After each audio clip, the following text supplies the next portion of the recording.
On Transit, the TV show On Transit that takes place on transit. In this episode of On Transit, we visit the Minnesota State Capitol to advocate for transit funding and rally for the North Star Line. We're at the Transit Day at the Minnesota State Capitol. Today we're having an event for transit advocates and transit operators to get them up to date on what's happening at the Capitol this year, some of the funding options that are being discussed, and to give them a greater comfort level about going and meeting with their legislators and being advocates for funding for Greater Minnesota and Metro Transit needs. So thanks for getting up early today and having an early start and joining us for breakfast. I'm Brooke Brown. I'm with Southwest Metro Transit. I'm a marketing and planning coordinator there and always trying to further the cause of transit in Minnesota. My name is Uni Nambudharipad. I'm an organizer with the Alliance for Metropolitan Stability. Like everybody else here, I really believe in transit and basically alternative forms of transportation, including walking and biking and making that a viable form of transportation in the metro area. Transit and land use are probably the issue that concerns me most. Southwest Metro Transit provides express bus service from Eden Prairie, Chaska, and Chanhassen to downtown, as well as a limited amount of local service. At Southwest Station, we have 900 park and ride spaces, which are about 80% full on a daily basis. We're an organization that is looking to create a more stable future for the region so that everybody has access to affordable housing, access to transit, looking to create an area that's equitable to everybody, whether you're low income, high income. Well, in 2004, Southwest Metro Transit was awarded the Outstanding System of the Year by the American Public Transportation Association.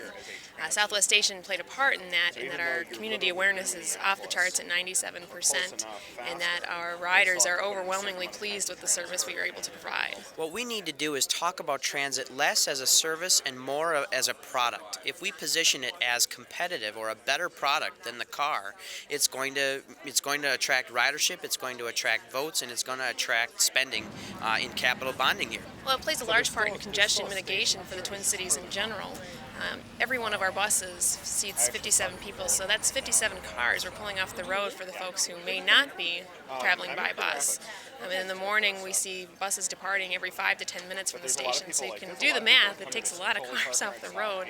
Right now, we need to be able to tell commuters in Lakeville and tell commuters in Hastings that if there were a rail option that were high speed, that it would save them a half hour where they could spend that with their kids, they could spend that with their families, or they could spend it at small businesses, or heck, they could even start their own small business. So we need to position transit as a product, not a service. The suburban sprawl that's sort of the primary mode, car-based, big sprawling development that's the primary mode that we're seeing in the Twin Cities and across the country right now is very damaging, both environmentally and socially. The physical disconnectedness, I think, leads to a social disconnectedness that has a lot of unhealthy side effects. And I think that transit is an enabler that makes healthier communities possible. I guess the current system just isn't adequate to meet all the needs of people, especially out to suburban areas. It constricts the choices for people to be able to decide which way they want to get to places, and sometimes for people who don't have choices, and in particular for people to get to the jobs that they need to get to. It also impacts things like air quality in the region, and as well as the entire transportation infrastructures, people's health and ability to walk and bike to places. And I'm here today to support mass transit because I feel that it's been an underfunded service of the city, and now that there's broad-based support, we need to get as much funding for it as we can. Well, I'm hoping that at least we can get a foot in the door with the legislators to make our case for maintaining the funding we see today and seeing it increase in the future so that we can continue to provide outstanding service. And the focus this year is really on North Star Corridor and Central Corridor, and I think we've got a really good opportunity to show people the success of commuter rail. I'm here primarily for North Star Commuter Rail this morning. I believe that North Star is the best transit option for the northern metropolitan area. Our road system in the northern metropolitan area, particularly north of 694th 252, cannot easily be expanded. Buses aren't an expandable, scalable option. One of the best options for the area is to use existing rail corridors to bring people into Minneapolis and then into the rest of the system to get to St. Paul or Mall of America and the airport. It's one of the fastest growing areas of the state. We're going to have an older population in the next few decades, and they're going to need a way to get around, and transit's going to be that way. And then probably, taking a broader view, just getting some reliable funding for transit is a huge deal, because right now we have to fight for transit funding every year, whereas, roads don't have to. They have a dedicated funding source.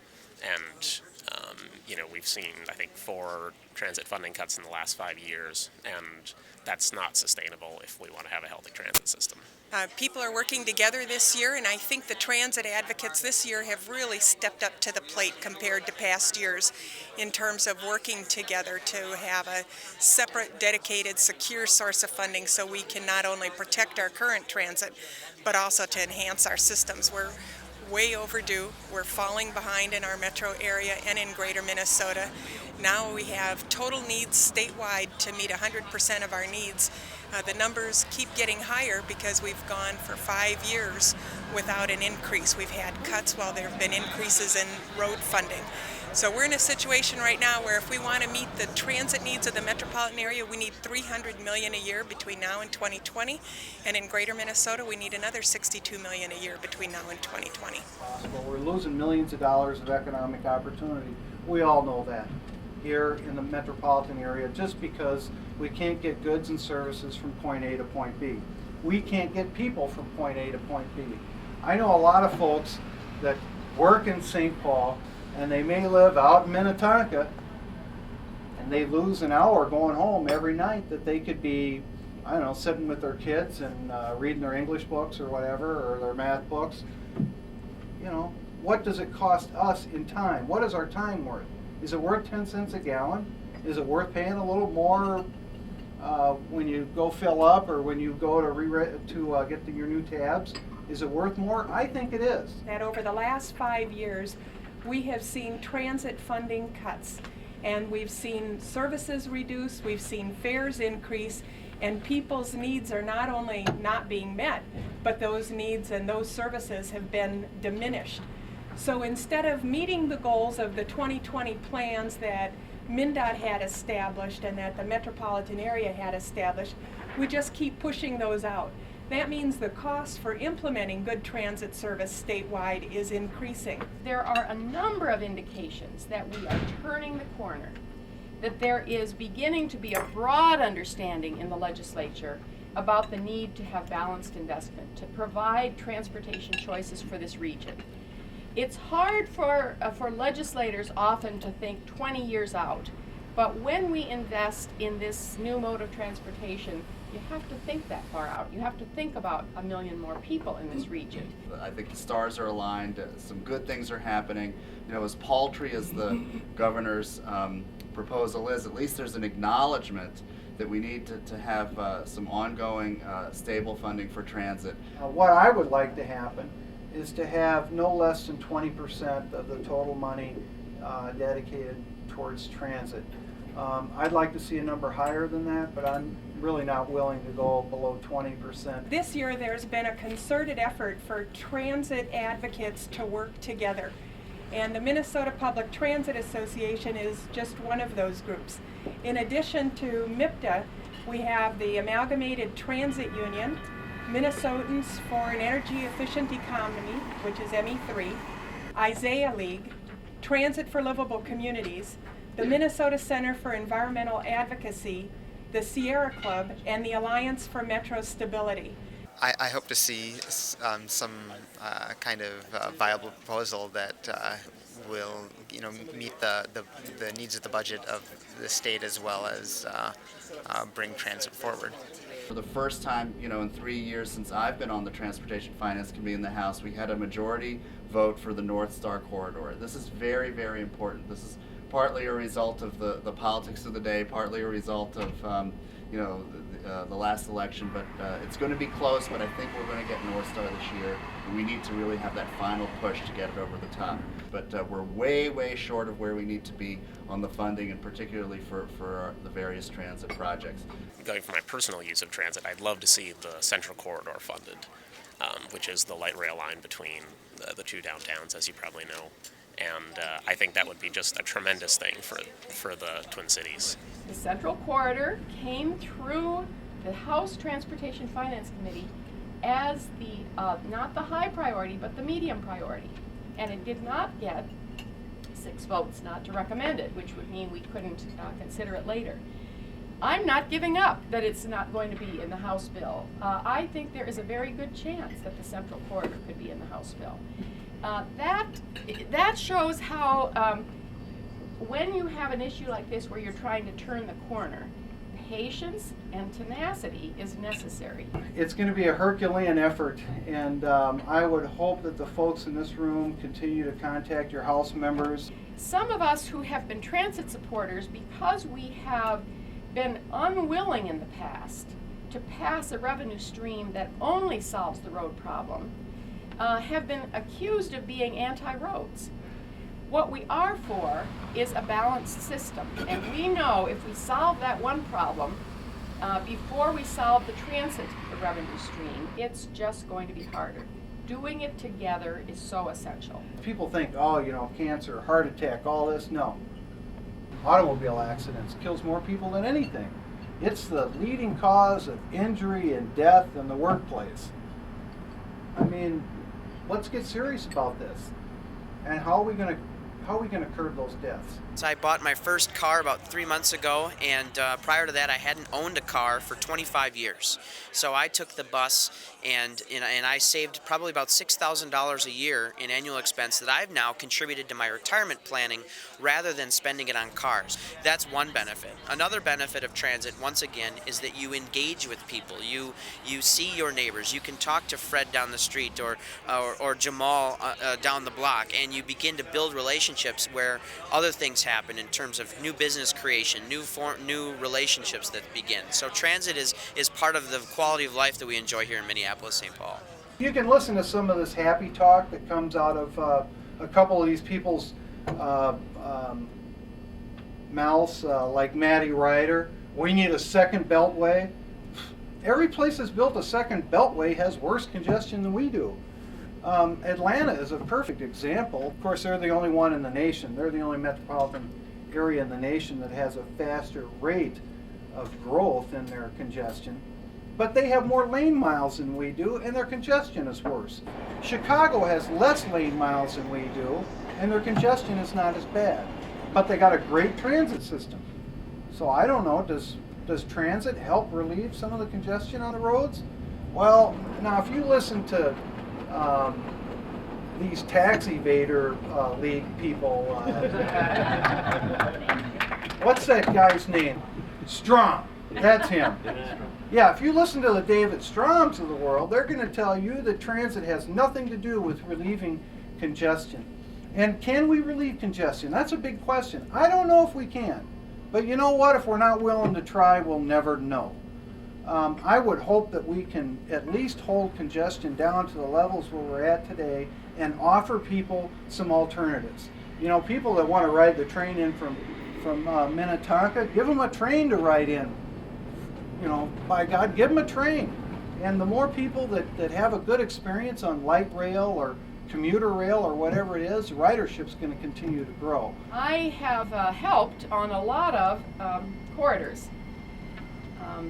The Hiawatha Corridor, the North Star Corridor, the Cedar Avenue Busway, now the Northwest Busway, and the 35W Busway. Well, I support all of those, but they all end in Minneapolis. And unless the East Metro is connected, we're going to be like the town in the West where the train didn't stop. When people begin to live and work and move in this new way and we're not connected, we die. And those small businesses on University Avenue who now are afraid of the Central Corridor, I think we have to help them understand what is the alternative. The alternative is to be cut off from the way people live and work.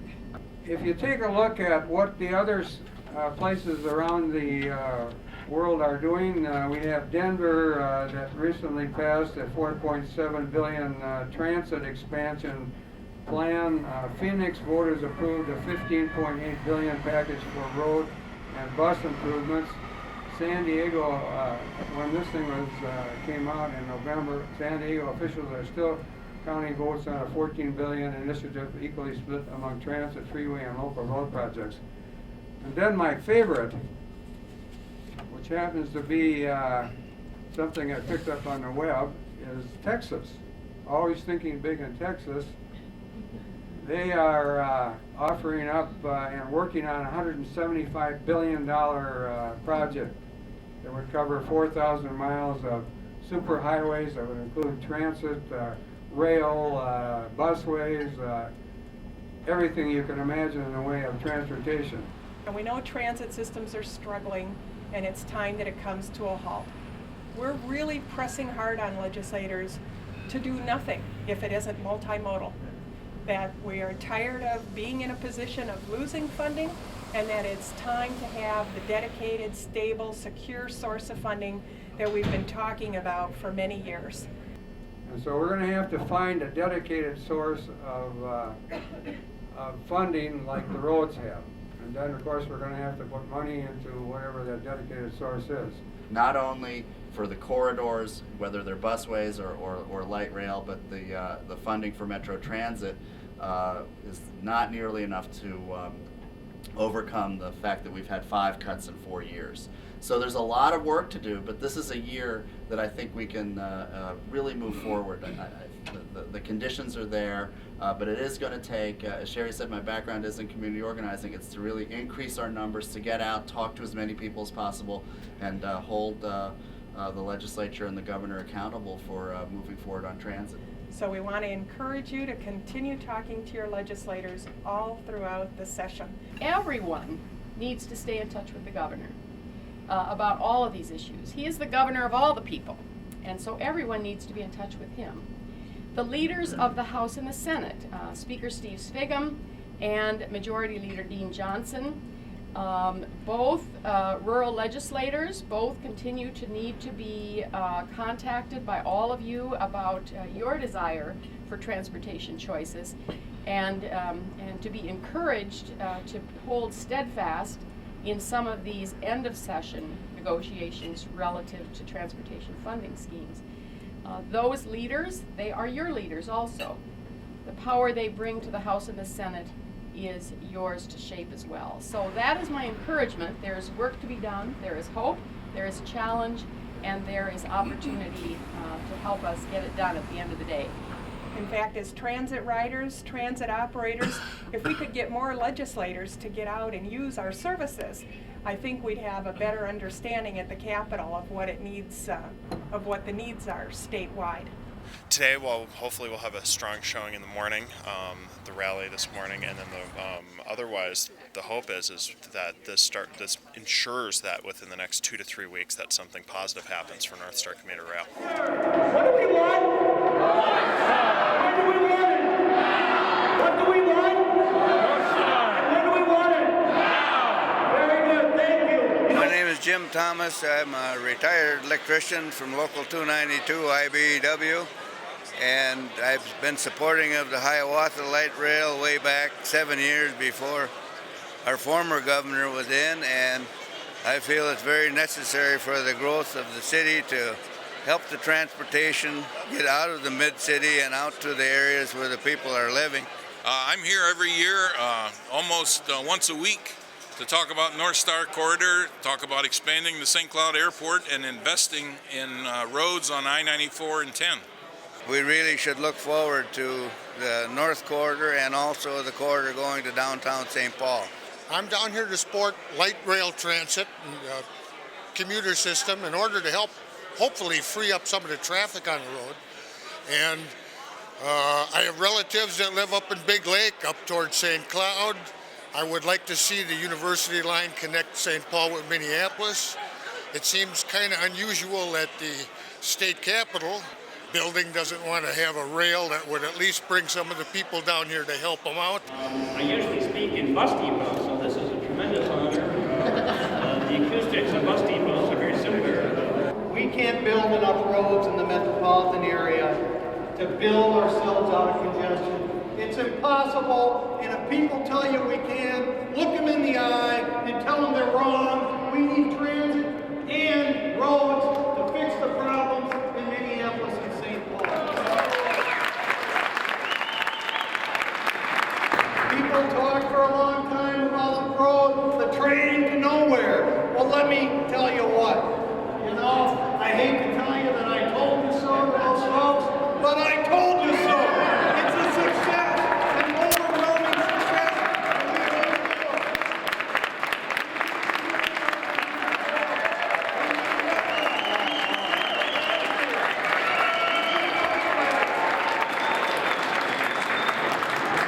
I'm out here to have a faster way to get to the veterans hospitals, and we go up to St. Cloud, and to take a car up there, it's almost miserable, especially if you got to get up there, you know, at 3, 4 o'clock in the afternoon, and with all the traffic. So I need a better transportation system. That's why I'm here. The whole reason I'm here at the state capitol this year representing Park Rapids at Northern Brooklyn Parks is because my predecessor was not on board. I'm a citizen of the city of Anoka, and I'm also a business owner in the city of Ramsey. And the tracks are within a skip and a jump for my business, and I could have a lot better choice of employees if I had transit coming out to me.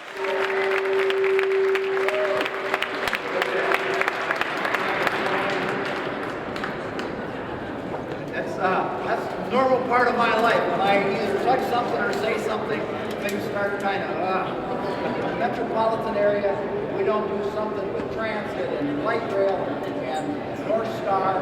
What's happening here is people are sitting in their little steel cocoons about an hour and a half a day, 2 hours a day, unproductive time. So between us all, we should surely be able to figure this all out and move us ahead. Thanks. The end is that we won't have to sit in our cocoons by ourselves. Because you heard Senator Dick Day today mention that we're sitting in cocoons. That too has got to stop. I work for the Lander Group. We're an urban development company here in the Twin Cities, and we specialize in trying to bring together communities and working inside the metro area instead of outside, but we definitely support public transit as part of getting people to their jobs and living within the city, within their means. And it's great that we're here in the Rotunda today because right in front of us is the Star of the North. Minnesota means the Star of the North. We need North Star! I came here today to support North Star and to support the transit in general. I'm Brian Peterson with Electrical Workers Local 292. I worked on the original Hiawatha line. It created a lot of jobs, good paying jobs for Minnesotans, and I believe we need a more efficient, safer mode of transportation for all people in the state of Minnesota. It will also create a lot of economic opportunities along that line for business and the growth of communities along the line. 5 years from now, when we come to this rally, 5 years from now, we'll be able to take a train from Big Lake, and we can take a train from Bloomington. We're going to have a line being built to St. Paul. We're going to be working on the Red Rock corridor. We're going to be working on a corridor down to Eden Prairie. We're going to be building busways, and we're going to be transforming the transportation system of the state of Minnesota. That's what this is about.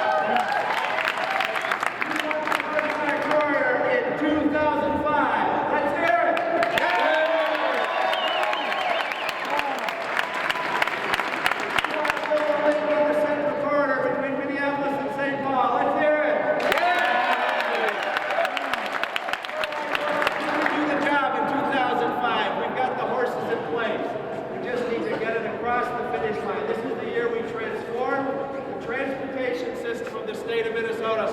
keep on working and get it done. Thank you.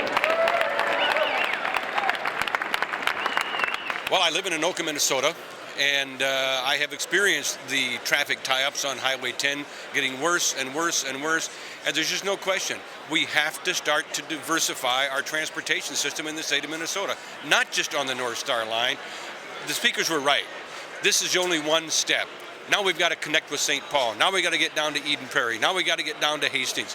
This is a start, but we have to. We know we can't pour enough concrete to solve the problems. It's got to be a multimodal transportation system, and the North Star line is one of the first big steps following the Hiawatha Light Rail line.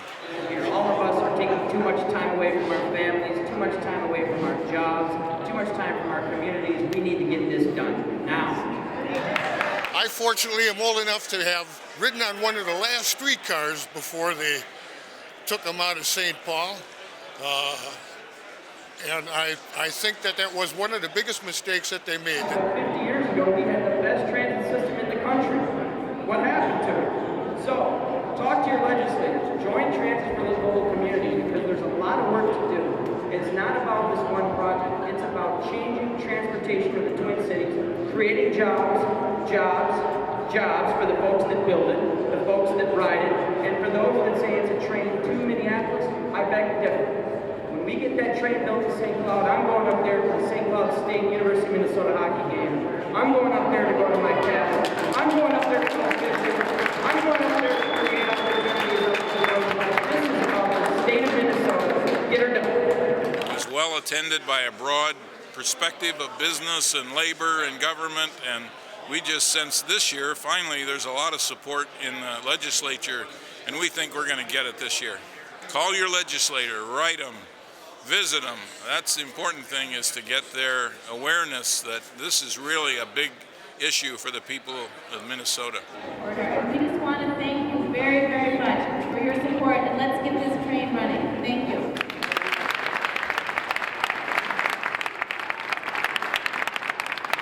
North Star is the way to go.